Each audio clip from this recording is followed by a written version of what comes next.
I can't be with a woman with a belly like a monster. Raise the kid by yourself. Laurie said hatefully as he looked at my puffy, 9 months pregnant belly. The edges of his eyes were glazed over and a vile smile spread across his mouth. I knew that one day he would say something like this to me. With this unexpected turn of events, I walked back to my room, picked up a certain item. Oak then. Here, divorce papers. I held the divorce papers I had prepared up to Laurie's nose. What? He distorted his... What the hell is this all of a sudden? Oh, it was your idea. Please sign the papers as soon as possible. I'll submit it tomorrow. I could see Laurie's face turning red as he listened to my provocative words.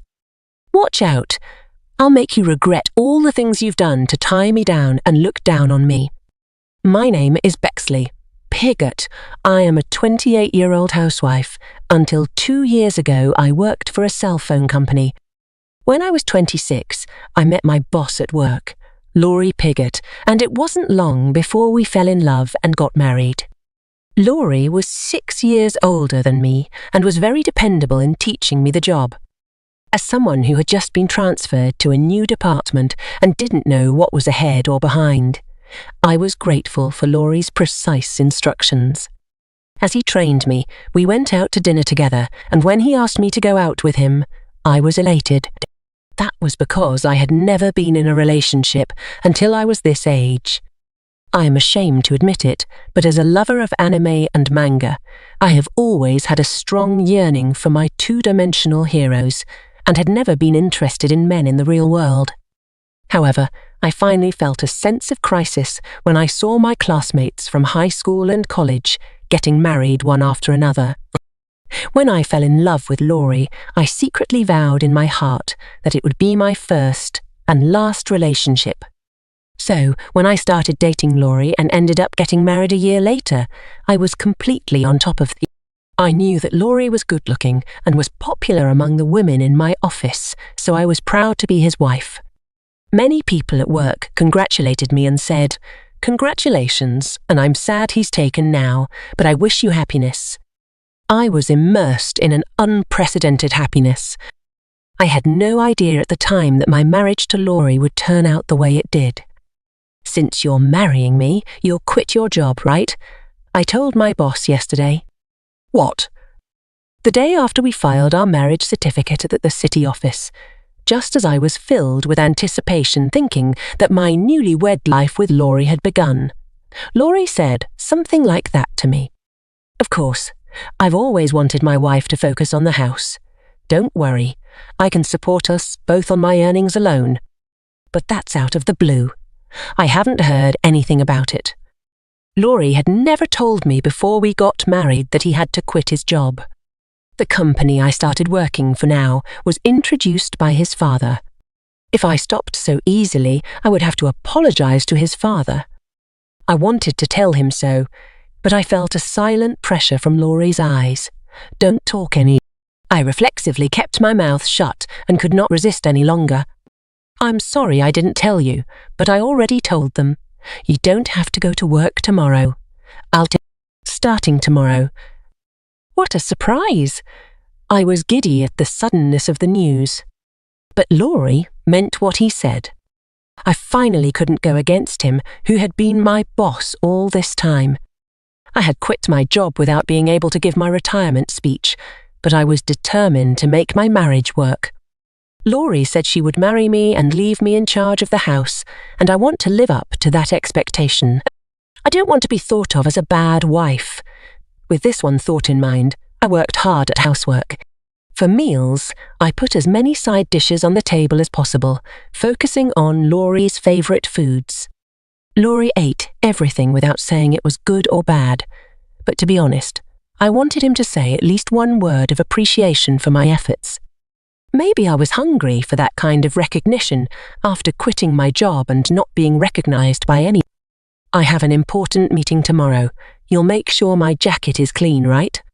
"Yes, of course." Apparently, Laurie had a traditional patriarchal mindset. I told myself that I was happy just to be married to him, and I tried to take the initiative in doing what Laurie wanted me to do.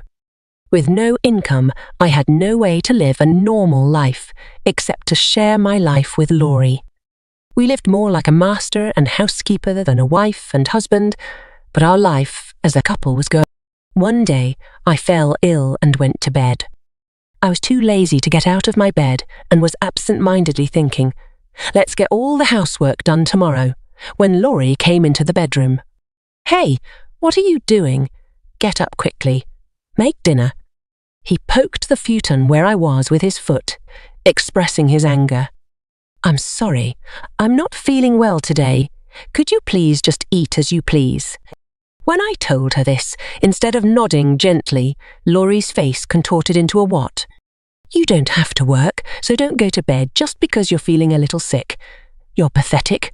Get up now. Laurie kicked me with his foot again, and I got up from the futon in disbelief. I can't believe he would force his wife, who is not feeling well, to do housework. Before I married her, I never thought she would say such a thing, but I could say it was my fault for not seeing through it, but it was so terrible. I cried and did my chores. A few days later, I was still not feeling well. Thinking about it, I realized that I'm late, so I rushed to the pharmacy and bought a pregnancy test. I quickly tried it, and to my surprise, it came out positive. I was so happy that I naturally burst into tears. I will tell Laurie when he comes home from work. The dark feeling cleared up at once. What? Pregnant? It was after dark when Laurie came home that day. When I got home, the smell of alcohol filled my nose and I felt nauseous. Laurie's face was flushed red and he was unsteady on his feet. I am amazed at how much he has been drinking. He hadn't even called me he was going out for drinks, so I had even made dinner. But I wanted to tell Laurie about the pregnancy sooner than that, so I told what had happened during the day to my drunk husband. He said, Yes, I am. I haven't gone to the hospital yet, so it isn't confirmed. I spoke with great emotion, wanting to convey this joy to Laurie as soon as possible, but I could see his face cloud over all at once. Child, all 6. What have you done for me? Perhaps it was because he was drunk, Laurie said in the darkest voice I have ever heard. What? I don't want a child. That's the worst. If you're going to have a baby, raise it. Laurie spat out a few words of abandonment, then roughly stripped off her clothes and headed for the bath. I can't believe it. I can't believe that he would make such an irresponsible statement instead of being happy about our child. I felt as if I had been plunged from joy to the depths of unhappiness all at once. Why did he say that don't want kids? I had never heard a word about that until now. We had not even used contraception in our marriage, and I had assumed that he wanted a child. Even if I did not want a child, it was crazy of him to say to me, that sucks, when I put Laurie's jacket on a hanger in disbelief and went to take his shirt to the bathroom. Oh, what's this? A piece of paper came out of his shirt pocket and he quickly pulled it out. I immediately recognized it as a receipt because of the quality of the paper. I was about to throw it away, thinking that it must be a receipt from today's drinking party, when my eyes suddenly caught the name of the business. Is this the Inn Hotel? Said Steve. My hand shook as I held the receipt. I could tell at a glance that it was a hotel just by looking at its name. Why, doesn't Laurie love me? Marriage is for people who love each other, right? And we had only been married for a little over a year. After so many years of delusional love without a proper relationship, I could not immediately accept the reality that confronted me. However, if Laurie is having an affair, it makes a lot of sense. Has Laurie been using me since the beginning of our marriage? Could it be that the one he truly loves is the one with whom he is having an affair, and I am just a physical servant? Isn't that why he acted that way when he heard I was pregnant? When I started to doubt Laurie, I couldn't stop, and nausea started to set in. That's right, I'm sure that's it. There was no doubt about it. Maybe the reason he kicked me out of the company was because the person he was cheating on me with was someone else. When I think about it, everything fits together. He simply wanted to marry me and gain stability. I don't know how much of this is fact and how much is my imagination, but I couldn't help but feel angry that he had at least said some heartless words to me when I was pregnant. That day, I came up with the idea of getting proof of Laurie's affair. After that, Laurie began to give me the cold shoulder in a way that was easy to understand. He must have been very unhappy that I was pregnant, knowing that I was suffering from morning sickness. He intentionally ate food with strong smell near me, and after my belly got bigger, he made it difficult for me to do my chores. It was a lot to endure for my body, and my heart was heavy every time I was harassed by Laurie. While enduring harassment from Laurie, I was looking into his affairs. Laurie was the type of person who carried his cell phone with him and even carried it into the bathroom, so I could not snoop on his cell phone. Sneaking into Laurie's room during the day would not reveal any evidence from his tidy room. He was quite meticulous at work, and his desk was always tidy. Realizing that it would be difficult to get him to come clean, I checked Laurie's clothing pockets one after another to see if there were any receipts that might serve as evidence, as I had done the other day. However, this too was not going well, and the investigation into the affair was proving difficult. I should just give up and ask a detective for help, but now I don't have that much funds. When I was at a loss for what to do, I received a phone call. "Hello. It's me, your father. How are you?" The caller was his father. He rarely calls me, so I wondered what was going on. "What's wrong, Dad? Aren't you busy with work?" "Well, my employees are still doing a great job, so I'm not that busy. My father is the president of a company in Japan. He has led a very busy life ever since I can remember, and I don't remember playing with him, but I knew my father's passion for his work, and I respected him. I wondered what had happened to him calling me, which is unusual. "Yes, what's wrong then?" When I asked him, he said actually, and began to tell me a startling fact. "Is that true?" "Yeah, he is not the kind of person who would lie. I want you to believe me." After hearing what my father had to say, I froze for a while, unable to react.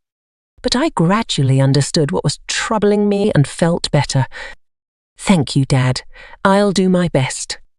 I thanked my father for the important information he had given me and hung up the phone. The harvest of my investigation had unexpectedly risen. While I was gut-punching in my heart, I couldn't help but be angry at the fact that I had been told. Since then, the air between Laurie and I has become more tense. Laurie was still cold to me during my pregnancy. Every time he did this, I felt an intense hatred toward him. We continued living like this for several months. Finally, something happened that destroyed our life. I was approaching my 9th month of pregnancy, and I was living my life under my breath away from Laurie. I lived my life quietly, out of Laurie's sight as much as possible. I was fed up with a very stifling life. One day, as usual, I served the dinner I had made when Laurie came home, and we sat down at the table. I was quietly eating my dinner when Laurie violently put down his chopsticks halfway through his meal. "What's this? It doesn't taste anything at all," he said, and smashed my food all over the floor. What are you doing?" Stunned, I struggled to comprehend the situation, and my anger at having the food I had made blasted in front of me slowly began to build up later. I've always been thinking that the meal lately doesn't have any taste. How can you make such bad food? Laurie complained as if to spit off. It is true that I have been cooking meals with as little seasoning as possible since I got pregnant. But it's better for everyone's health, and that's only until the baby is born. If it's so bad, why doesn't he add salt or soy sauce by himself, instead of turning the dish upside down? When I was ready to complain, Laurie snickered and said, "I can't be with a woman with a belly like a monster." Laurie looked at my puffy 9-month pregnant belly and said with hatred in her voice. The edges of his eyes were glazed over, and a vile smile spread across his mouth. I knew that one day he would say something like this to me. With this unexpected turn of events, I walked back to my room, picked up a certain item. Oak then! Here, divorce papers! I held the divorce papers I had prepared up to Laurie's nose. What? He distorted it. What the hell is this all of a sudden? Oh, it was your idea. Please sign the papers as soon as possible. I'll submit it. In fact, I had been thinking about divorcing Laurie ever since I began to suspect that he was cheating on me. But I couldn't take the plunge because I was worried about having a child in my belly and not knowing if I would be able to make ends meet if I divorced. But now it is different. I was more worried about letting Laurie have his way than my finance. Besides, makes me think of a certain person's face. I had a secret plan that would make me feel okay about getting a divorce. I could see Laurie's face turning red at my provocative words. Watch out, I'll make you regret all the things you've done to tie me down and look down on me. Oh, no, you said it. How are you going to live without me? You'll regret it when you have a baby to take care of. I'll be fine. Don't worry about me. Perhaps annoyed by my stubborn refusal to back down, Laurie grabbed the divorce papers and began filling in the blanks on the spot. If this is what you wanted, you can have it. Thank you. Laurie probably did not think I was serious about going to file divorce papers. He handed me the divorce papers without hesitation. The next day, I promptly sent them out and left home. I did all of this while Laurie was away, so he would be surprised when he came home from work. I then went to live at my parents' house. They suggested it because my father, who was in the US, is coming back to Japan. I thanked my father profusely, as the timing was just right that I was getting fed up with living with Laurie. Laurie called me several times the day I left home, but I ignored all of them and the phone stopped ringing. I guess that's all I am to Laurie after all. He must be happy about this with his cheating partner now. I think that he will remarry sometime soon. 6 months have passed since I decided to forget about Laurie and get on with my life. The baby was born without any problems ends, and now the 4 of us, my parents, my baby and I are living happily together. It was while I was living a peaceful life with my family when I received another call from Laurie. At first, I ignored the call, but after call bombing me for days, I picked up the phone as I could no longer ignore it. Hello, what can I do for you? Hey, what's this all about? I quickly pulled my cell phone away from my ear at the sound of yelling coming from the phone. The baby is sleeping beside me, so I moved to an empty room. What do you mean? The TV! Why are you on TV like that? And I didn't hear anything about you being the daughter of the president and having billions in assets. Apparently, Laurie had called me after watching a TV program that aired yesterday. In fact, after I returned to my parents' house, the TV station reached out to us. My father's company, Fearon Technology, is a world-renowned technology company. The president of such a company has returned to Japan, and I was interviewed under the theme, Behind the Scenes of His and His Family's Elegant Life. Producers came to my house and shot the life of my father, who built a world-famous company.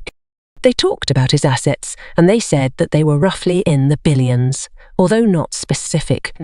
I did not expect Laurie to watch that program, but that is the power of television. Oh, I never told you. I have 2.9 billion yen in assets of gifts made during my lifetime. That's why I was able to divorce you. Right.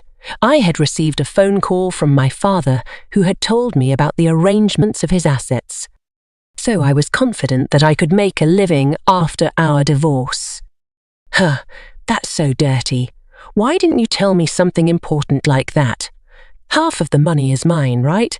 Give me the money now. I knew it. After watching the show, I couldn't think of anything else but he would contact me about money. No, Gifts from parents are not subject to property division. Besides, you can't pretend not to see what you've done. What are you talking about? I lost my words as Laurie yelled at me on the other end of the phone. Him calling me like this means he's most likely to be blamed for that incident. You were having an affair, weren't you, with your current wife? And I heard it was with a junior colleague at work. You guys started dating before you married me, right? What? How do you know that? Laurie was understandably surprised. I clenched my free palm, finally being able to make use of the information my father had given me. I mean, did you think we wouldn't find out? My father told me. He is the one who got me into that company in the first place. There are a lot of my father's acquaintances at the company. One of them told me that you were having an affair. I didn't say anything until now, but I'm going to ask you to pay alimony and child support. Are you kidding? Why would I pay alimony and child support? It was your fault to begin with, wasn't it? You got pregnant on your own and started slacking off on the housework. That's right, it's your fault. Hearing Laurie's furious voice on the other end of the phone, my head began to hurt.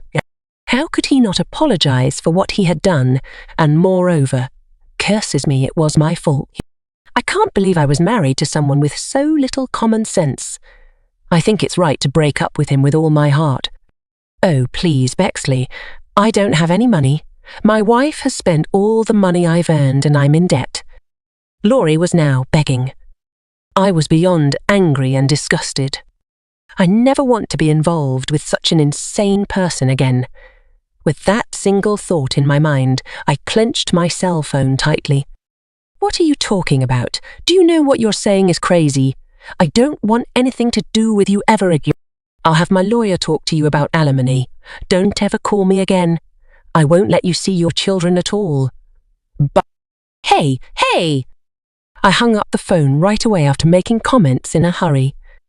I then blocked Laurie's phone number and breathed a sigh of relief. Phew, now it's all over. No more calls from Laurie.